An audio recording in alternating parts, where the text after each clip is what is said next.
బైబిల్లో కొరింథీయులకు రాసిన 2వ పత్రికలో రాయబడిన ఓ మాట మనం చదువుదాం. కొరింథీయులకు రాసిన 2వ పత్రిక 13వ అధ్యాయము 11వ వాక్యాన్ని మనం చదువుదాం. తుదకు సహోదరులారా, సంతోషంగా ఉండండి, సంపూర్ణులై ఉండండి, ఆదరణ కలిగి ఉండండి, ఏక మనసు కలిగి ఉండండి, సమాధానంగా ఉండండి.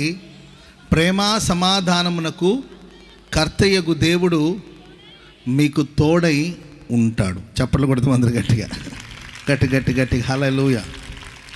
తుదకు సహోదరులారా, కొరింథీ సంఘానికి 2 పత్రికలు రాశారు దైవజనులు పౌలు గారు. చాలా విషయాలన్నీ కూడా ఆ సంఘానికి వివరిస్తూ తెలియచేస్తూ వచ్చి చివరికి ఆ పత్రికను ముగిస్తూ ఓ శ్రేష్టమైన సందేశాన్ని చివరి మాటలుగా ఆఖరి మాటలుగా శ్రేష్టమైన మాటల్ని రాసినట్లు ఇక్కడ మనం చదువుతాం. అది ఏమనంటే, సంతోషంగా ఉండండి, సంపూర్ణులుగా ఉండండి, ఆదరణ కలిగి ఉండండి, ఏక మనసు కలిగి ఉండండి, సమాధానంగా ఉండండి. ఎందుకంటే ప్రేమ సమాధానమునకు కర్తయ్యగు దేవుడు మనకు తోడై ఉంటాడు. స్తోత్రం చెప్పండి అందరు గట్టిగా.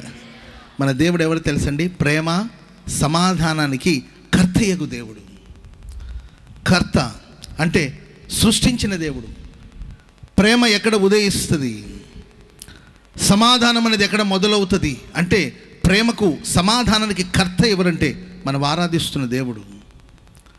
ఆయన సృష్టికర్తే కాకుండా ప్రేమకు ఆయనే కర్త, సమాధానానికి ఆయనే కర్త. మనతో ఉన్న దేవుడు ఎవరు తెలుసండి? ప్రేమ సమాధానానికి కర్తయ్యగు దేవుడు మనకు తోడై ఉన్నాడు. స్తోత్రం చెప్పండి అందరు గట్టిగా. చెప్పండి, పక్కన మనం చూసి చెప్పండి, ప్రేమ సమాధానములు కర్తయ్యగు దేవుడు మీకు తోడై ఉన్నాడని చెప్పండి. ప్రేమ సమాధానములు కర్తయ్యగు దేవుడు మీకు తోడై ఉన్నాడు. ప్రైజ్ ది లార్డ్, హల్లెలూయా. ఆయన మనల్ని ప్రేమించే దేవుడు.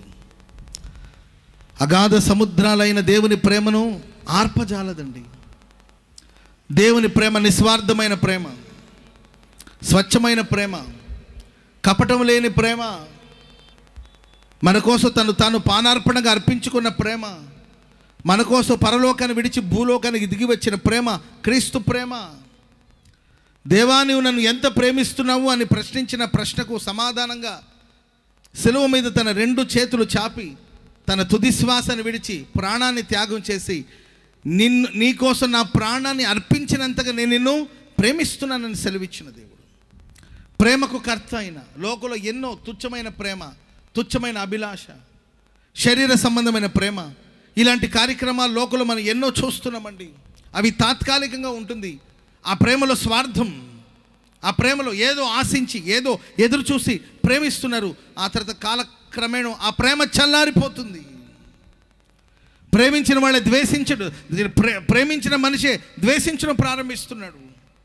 ఎందుకంటే లోకంలో లౌకికమైన ఎన్నో ప్రేమ ఉన్నప్పటికీ స్వచ్ఛమైన, పవిత్రమైన, పరసంబంధమైన ప్రేమకు కర్త మన ప్రభు, సమాధానానికి కర్త ప్రభు.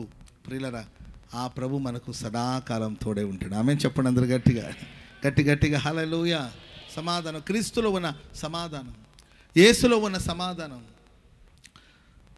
తనను నిందించిన, తనను దూషించిన, తనను బాధించిన తన సమాధానం ఎక్కడ కోల్పోలేదు ప్రభు. శిలువ మీద వ్రేలాడుతున్న యేసును చూసి, నువ్వు దేవుని కుమారుడు అయితే శిలువ మీద నుండి దిగు అని మాట్లాడినప్పుడు తన సమాధానాన్ని కోల్పోలేదండి. తల మీద ముసిగేసి ముఖం మీద కొట్టి, నిన్ను కొట్టింది ఎవరు, ప్రవచించు అని చెప్పినప్పుడు మౌనంగా ఉన్న దేవుడు. నువ్వు దేవుని కుమారుడు అయితే నీవు రక్షించుకో, మమ్మను కూడా రక్షించమని నిందించి మాట్లాడుతున్నా, దారిలో అటు వెళ్ళేవాళ్ళు ఇటు వచ్చేవాళ్ళు శిలువ మీద వ్రేలాడుతున్న యేసును చూసి దూషించి దుర్భాషలు మాట్లాడి బాధిస్తూ ఉన్నా కూడా ఎక్కడ తన సమాధానాన్నైనా కోల్పోలేదండి. ఎందుకంటే ప్రేమ సమాధానానికి కర్తయ్యగు దేవుడు ఆయన. స్తోత్రం చెప్పండి అందరు గట్టిగా హల్లెలూయా. ఆ దేవుడు మనకు తోడుగా ఉన్నాడు. ఆ దేవుడు మనకు తోడుగా ఉన్నాడు. ఆ యేసయ్య మనకు తోడుగా ఉన్నాడు. మనకు ప్రేమను పంచే దేవుడు. ఆయనలో ఉన్న సమాధానం ప్రభు అంటాడు, నా శాంతిని మీకు ఇస్తున్నాను. ఆయనలో ఉన్న శాంతి, ఆయనలో ఉన్న సమాధానాన్ని మనకిచ్చే దేవుడు. 2-3 మాటలు నేను పరిశుద్ధ గ్రంథం నుండి మీకు చెప్పి వర్తమానాన్ని ముగిస్తాను. దేవుని ప్రియులారా, ఆ ప్రేమ సమాధానమునకు కర్తయ్యగు దేవుడు మనకు తోడుగా ఉన్నప్పుడు, దేవుడు ఒక మనిషికి తోడుగా ఉన్నప్పుడు ఆయన జీవితంలో జరిగే కార్యాలు ఏంటో బైబిల్లో యేసుక్రీస్తు ప్రభులు వారు చెప్పారు. చదవండి, యోహాను సువార్త 8వ అధ్యాయము 29వ వాక్యాన్ని మనం చదువుదాం. యోహాను సువార్త 8వ అధ్యాయము 29వ వాక్యం. నన్ను పంపినవాడు నాకు తోడై ఉన్నాడు గనుక ఆయనకిష్టమైన పనులు నేను ఎల్లప్పుడూ చేయుచున్నాను కనుక ఆయన నన్ను ఏమాత్రం ఒంటరిగా విడిచిపెట్టలేదు. దేవుడు మనకు తోడుగా ఉండి ఏనాడు మనల్ని ఒంటరిగా విడిచిపెట్టడు. యేసు ప్రభు చెప్పారు, నేను ఎల్లప్పుడూ ఆయనకిష్టమైన పనులు చేయుచున్నాను. నన్ను పంపడమే కాదు, నన్ను పంపినవాడు నాకు తోడే ఉన్నాడు. లోక కళ్యాణం కొరకు పరలోకం నుండి భూలోకానికి పరలోకమందున తండ్రి తన ప్రియ కుమారుడైన క్రీస్తు ప్రభుల వారిని ఈ లోకానికి పంపడమే కాకుండా ఆ పంపిన దేవుడు సదాకాలం ఎల్లప్పుడూ తన ప్రియ కుమారుడైన యేసుకు తోడై ఉన్నారు. యేసు ప్రభు అంటారు, ఆయనకి ఇష్టమైన పనులు నేను ఎల్లప్పుడూ చేయించున్నాను కనుక ఆయనను ఏమాత్రం ఒంటరిగా విడిచిపెట్టలేదు. స్తోత్రం చెప్పండి అందరూ గట్టిగా హల్లెలూయా. మన దేవుడు మనకు సదాకాలం తోడుగా ఉండి మనల్ని ఏమాత్రం ఒంటరిగా విడిచిపెట్టాడు. కొన్ని పర్యాయాలు చూడండి, గమనించాలి.